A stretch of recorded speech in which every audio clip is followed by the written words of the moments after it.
Okay, so you're ready to really get into some cybersecurity stuff, right? All right. We're going to cut through all that confusing jargon and see what actually matters when it comes to keeping things safe online. Yeah, exactly. Like, we've got a ton of information to dive into today. We do. Like, definitions of, those core security concepts that everybody throws around. Right. Then how those big organizations, like NIST and stuff, how do they think about protecting their data? Right. We're even going to look at who does what on a security team. Yeah, who are all those people? Right. So our mission today basically is to make sure that by the end of this, you really get those fundamentals and you can kind of see how any organization, big or small, approaches protecting their information, Yeah. Keeping everything safe and sound. Yeah, and we're not going to mess around. Yeah. We're going straight to the core of it all. Right, to the good stuff. The essential ideas behind all this cybersecurity work. Yeah. So by the end, you'll know, not just the words, but how they actually play out in the real world. All right, so let's start right at the very beginning Okay. with the super basics. Something called the CIA Triad.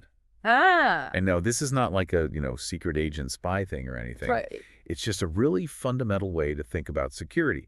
And it basically boils down to three main ideas: confidentiality, integrity, and availability. Okay. So picture this.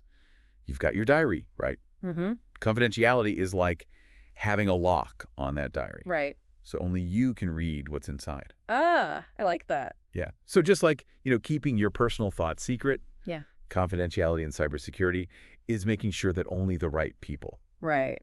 the authorized people, Yeah. can actually see that sensitive information. Yeah. And that's what we see in the sources too, right? Like, it's all about controlling Yes. who gets to see what information. Exactly. Exactly. Yeah, okay. Okay, so sticking with our diary analogy, right? Mhm. Integrity is like making sure that nobody can sneak into your diary and change what you rate. Oh, see. So like in the digital world, our sources say this means that all that data, all those ones and zeros, are stored and sent exactly as they should be.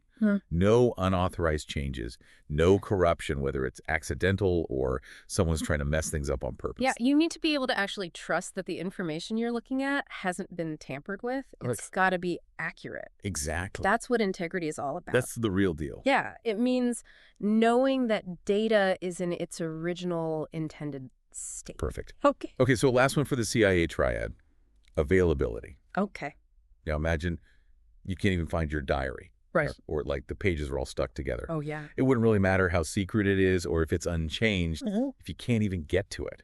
Yeah. It's kind of useless, right? Totally. So similarly, when we talk about cybersecurity, availability means those authorized users, the people who are supposed to have access, can actually get to the information and the systems they need whenever they need them. Exactly. It has to be accessible. Yes. Otherwise, what's the point? And our sources really emphasize this. Yeah. This ready accessibility. Mm-hmm. It's crucial, for things to actually work. Absolutely. Everything has to be running smoothly. Yeah, like, even if you have the most secure information in the world, it's useless if the people who are supposed to use it can't actually get to it. Right. So Exactly. availability is, non-negotiable. Yeah. It's got to be there. It's a must-have. Yeah, but, thinking about the real world, there's all sorts of things that can get in the way, right? Oh, yeah, for sure. Even with systems that are really well protected. Absolutely. So what are some of the things that you see pop up that can impact availability? You could have power outages. Oh, yeah. That's always a fun one. Uh-huh. Or hardware failures, Yeah. like servers crashing and stuff. Right. And then there are things like denial of service attacks, Oh, yeah. where somebody basically floods a system with so much traffic that legitimate users, the people who are supposed to be there, can't even get through. Exactly. It's like blocking the doorway with a mob of people. Totally, totally. So yeah, maintaining availability means you have to be ready for those kinds of disruptions and have backup plans. Right, those recovery mechanisms. Exactly. And speaking of recovery, Yeah. our sources also bring up recovery as a key piece of the NIST Cybersecurity Framework, Right. which is all about bouncing back after something goes wrong, restoring your systems and data after some kind of incident. Right. It's all about resilience, Oh. the ability to withstand those attacks Right. and come back stronger. Yeah, so it's not just about preventing things from happening. It's also about knowing how to deal with them when they do. Exactly. You got to have a plan B. You got to have a plan B. Yeah. Okay, so then there's this idea of non-repudiation. Okay. Have you ever sent a registered letter where you get that little green card back? Oh, yeah. So you have proof that it was sent, and then the recipient signs for it so you know they got it. Right. Well, non-repudiation in cybersecurity is kind of similar. Yeah. The sources give the example of file auditing on a shared drive. It basically gives you that undeniable proof that something happened. Right. So you have a log of who did what. Yeah. And they can't just say, oh, it wasn't me. Right. No takebacks. Exactly. You're held accountable. It's all about accountability. Now, the sources also mention this thing called non-remediation, which isn't like an official term or anything. Okay. But it basically just describes what happens when you know about a security problem, but you don't actually fix it. Oh. Which, as you can imagine, can lead to some not so great outcomes. Yeah, like asking for trouble. Yeah, pretty much. So basically you're ignoring known weaknesses, Yeah. which is just a huge risk. You do. Leaving yourself wide open to all sorts of attacks. Right, exactly. Okay, so we've got those core principles down. Okay. Now, let's zoom out a bit All right. and look at the bigger picture with the NIST Cybersecurity Framework. So the sources describe this as basically a roadmap Okay. for organizations to manage their security risks. Mm-hmm. It's not like a super strict set of rules. Right. It's more like a guide. A flexible one. You can adapt it to your own situation. Exactly. And I think that's super important to remember. It is. This isn't like a one-size-fits-all thing. Nope. It's a set of best practices that companies can use to figure out what works best for them. Absolutely. And it gives everyone like a common language to talk about security. Right. So everyone's on the same page. Exactly. Now it's built around 5 main functions. Okay. And the first one is identify. Okay, so figure out what you've got. Yes, like what you have, what your business is all about, and what the potential risks are. So you can figure out what needs protecting. Makes sense. And one example they give is the CISO, the Chief Information Security Officer, developing security policies and controls, right? And it also involved things like preparing gap analysis reports, which basically compare your current security to a framework like NIST. So you can see where you're strong and where you need to improve. Exactly. And the source is really clear about this. Yes. At this stage, the CISO is all about assessing the situation. Right.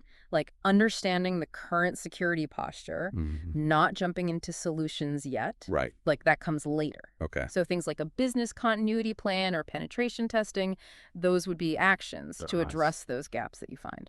That makes sense. So first you figure out where you stand, and then you start making plans. Exactly. You got to know where you are before you can figure out where you're going. Absolutely. All right. So once you got that understanding, then it's on to protect. Okay. So now we're actually putting those safeguards in place Yes, like building those walls and setting up those security systems. to keep those assets safe.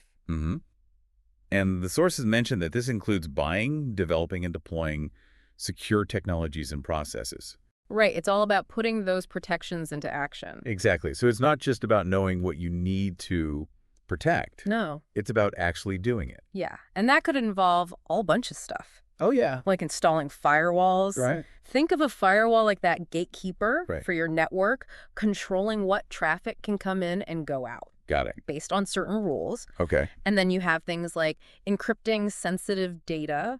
So even if somebody gets their hands on it, they can't read it. Right. And then you've got access control measures, Right. making sure only the right people can get to the right things. Exactly. And of course, security awareness training for employees. Oh, yeah. Super important. Because people are often the weakest link. That's true.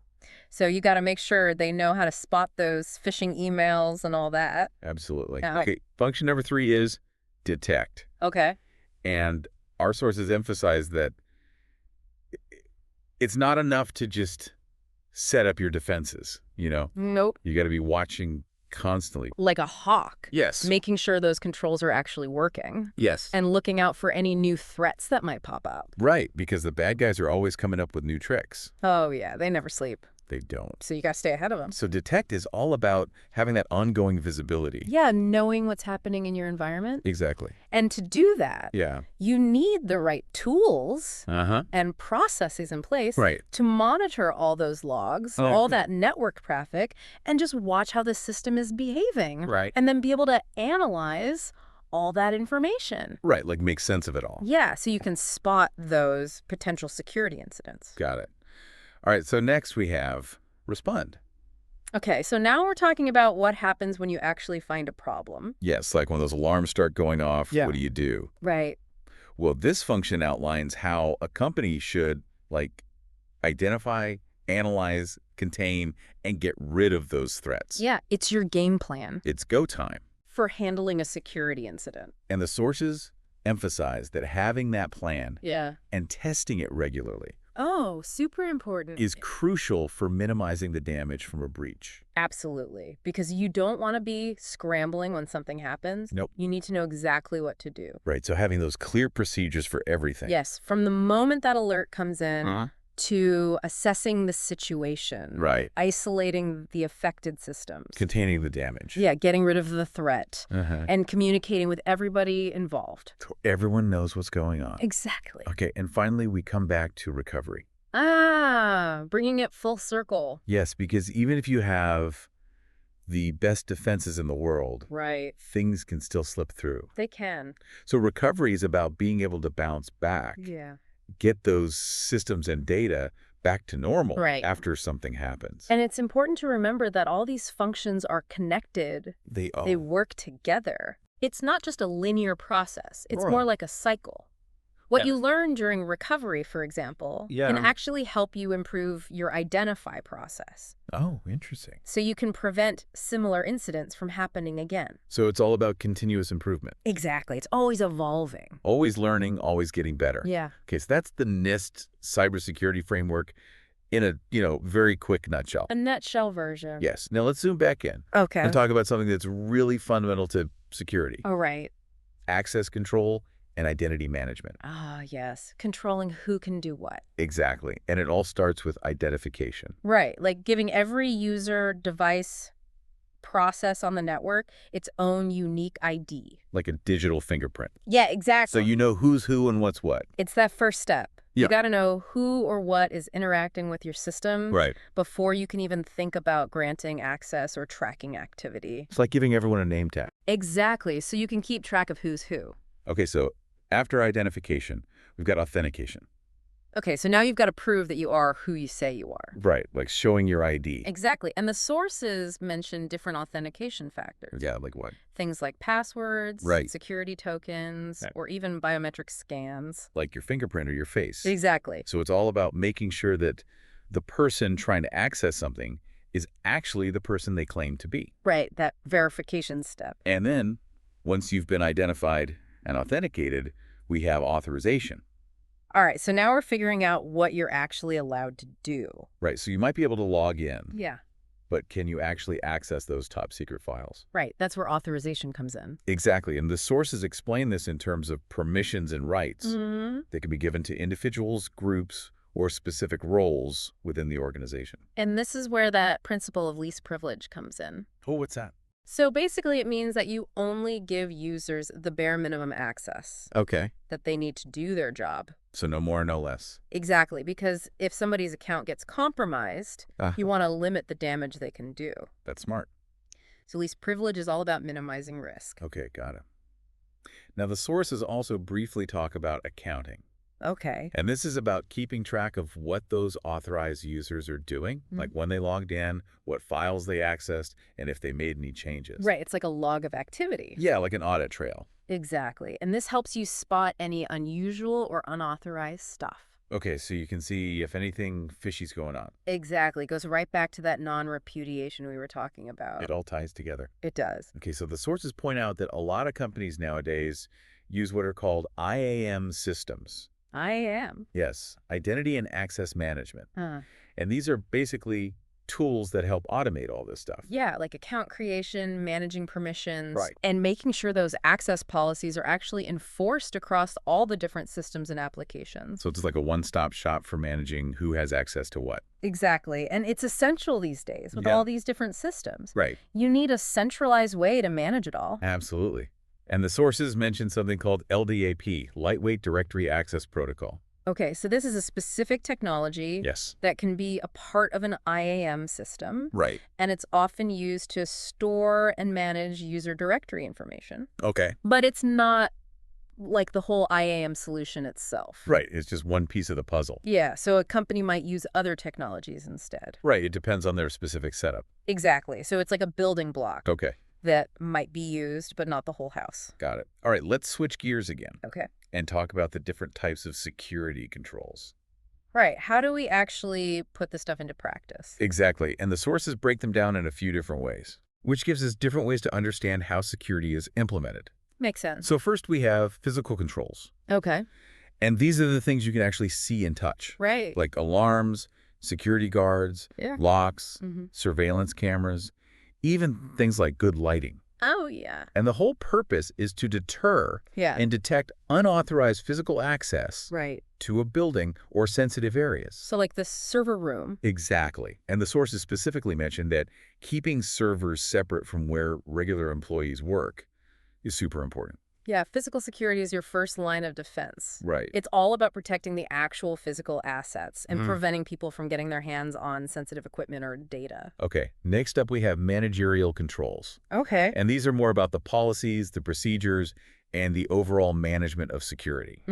So like the rules of the game. Yeah. And examples from the sources include risk assessments and the processes for choosing and implementing other controls. So it's the planning and administrative side of things? Exactly. It's the framework that everything else fits into. Right, because you need a solid foundation You do. to build a strong security program. Absolutely. Then there are technical controls. Okay, so now we're talking about the tech stuff. Yes, the actual measures that are built into the hardware, the software, and the firmware. Right, the things that actually make the system secure. And the sources give examples like firewalls, antivirus software, and those access control lists within operating systems. So those are the tools that are actually doing the protecting. Yeah, they're enforcing those security policies at the system level. Okay, and how about operational controls? Well, these are about the people and the processes that make security happen. Right, the human element. Exactly. So things like hiring security personnel, training employees, making sure everyone knows how to be safe and secure. Yeah, those are the day-to-day activities Yeah. that really make a difference. Okay, so now the sources also categorize controls based on their function. So like what they actually do. Makes sense. So first up, we have preventative controls. Okay, so these are designed to stop attacks in their tracks. Yes, before they can even cause any damage. Right, so like that proactive approach to Exactly. reduce the likelihood of a security incident happening in the first place. Okay, then we have detective controls. All right, so what if something does slip through? Right. These controls might not prevent the attack, but they'll let you know it's happening. So you can respond quickly. Yes, and a good example is security cameras. Oh, yeah. They might not stop someone from breaking in, Right. but they'll record it. And give you evidence? Exactly. So you can get to the bad guys. Okay, so then there are corrective controls. Okay, so what happens after an incident? Right. These are the actions you take to fix the damage and get things back to normal. Right, so like restoring compromised systems. Yes, or recovering lost data Yeah, it's about minimizing the impact. of that security violation. Right. And then we have directive controls. Okay. And these are basically the rules Yeah, the guidelines. that tell people how to behave Right. to stay secure. Like those security policies. Yes, standard operating procedures and best practices. So everyone knows what they should and shouldn't be doing. Exactly. It's all about setting those expectations. Right. And then there are compensating controls. Okay, so these are kind of interesting. They are. They're like alternative controls. Yeah. When you can't use the primary control. Right, like a workaround. Exactly, but it still provides the same level of protection. Or even better. Yeah, so it's like finding another way to achieve the same goal. Right. And finally, we have deterrent controls. Okay, Now, these aren't actually designed to stop an attack directly. right. They're more about making it less appealing to attackers. Oh, so like discouraging them. Exactly, by increasing the perceived risk or difficulty of the attack. Like putting up a sign that says, beware of dog. Yeah, or warning signs about the legal consequences of hacking. Right, so it's all about psychology. Yeah, making the bad guys think twice. Exactly, because sometimes just the threat of getting caught is enough to deter them. Okay, so we've covered a ton about how security is actually implemented. We have. Now let's talk about who's responsible for all this. Okay. The different roles and teams within an organization. Right, the people behind the scenes. Yes, so the sources define several key personnel. Okay. And first up is the CISO. The Chief Information Security Officer. Yes, and this is basically the top security executive. Right, the big boss of security. And they're in charge of developing and overseeing the whole security strategy for the organization. So they're setting the direction. And managing the security teams. Okay, so they're responsible for things like making sure users have the right access permissions. Yes, and that can sometimes involve working with HR, Oh, yeah, like when onboarding new employees. or offboarding people who are leaving. Right. Got to make sure those accounts are deactivated. But they're not usually involved in things like reviewing system audit logs Okay. or handling technical incident response, Right. unless it's like an internal employee threat or something. Makes sense.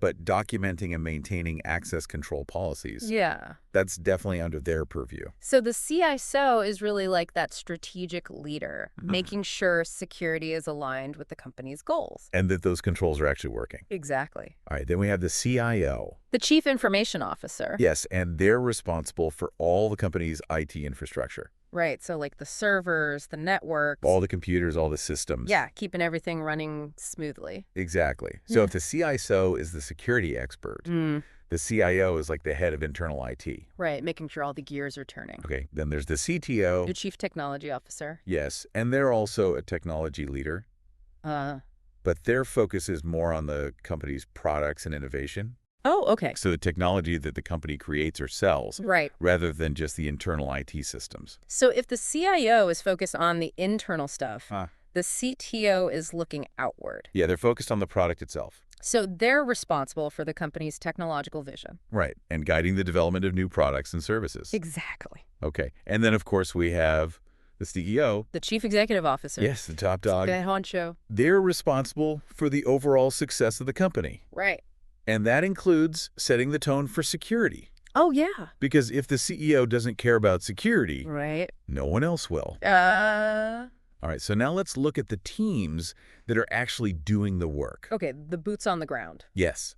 So the sources mention the SOC. The Security Operations Center. Yes, and they're basically the front line of defense. Right, they're the ones monitoring and analyzing security events. And responding to incidents. So they're like the security watchdogs. Exactly. Always on the lookout for trouble. Then there's the NOC, the Network Operations Center. Okay. And they're focused on keeping the network and servers healthy. Right, making sure everything's running smoothly. Yeah, so they're responsible for stability and efficiency. So if the SOC is focused on security, the NOC is focused on performance. Okay, then we have the help desk or level 1 support. Okay, so these are the folks you call when you have a computer problem. Yes, they're the first point of contact. Right. And they handle basic troubleshooting and ticket resolution. So they're the ones who help you reset your password. Exactly. And the sources note that in smaller companies, they might also have some responsibilities that would normally fall under the SOC or NOC in bigger companies. Right, so they might wear multiple hats. Exactly. Doing a little bit of everything. And finally, the sources mention managed service providers, or MSPs. Okay. And these are outside companies that organizations can hire to handle various IT functions. Oh, interesting. Yeah, so they might provide SOC services, NOC services, even help desk support. So it's like outsourcing your IT. Exactly. And it's a good option for companies that might not have the expertise in-house. Right, it gives them access to those specialized skills. All right, so we've covered a huge amount of information today. We have, from the CIA Triad to the NIST Cybersecurity Framework. Access control, security control. All the roles and teams. It's been a whirlwind. It has, but now you have a really solid foundation. Yes. For understanding cybersecurity in any context. And you can actually join those conversations about security. Yeah. Knowing what all these terms mean. And how it all works together. So, as a final thought, Okay. when you think about all these different layers of security, Yeah. from those physical locks on the doors to the high-level policies and those teams that are constantly monitoring for threats, Right. what do you think is the most difficult thing for organizations to get right? That's a good question. And why do you think that is? Yeah, what are the challenges that they face? So think about how all these pieces fit together and how they affect an organization's ability to protect their digital world. Yeah, it's a complex puzzle It is. with lots of moving parts. Until next time. Keep the security gears turning. Keep them turning. Stay safe out there. See ya. Bye.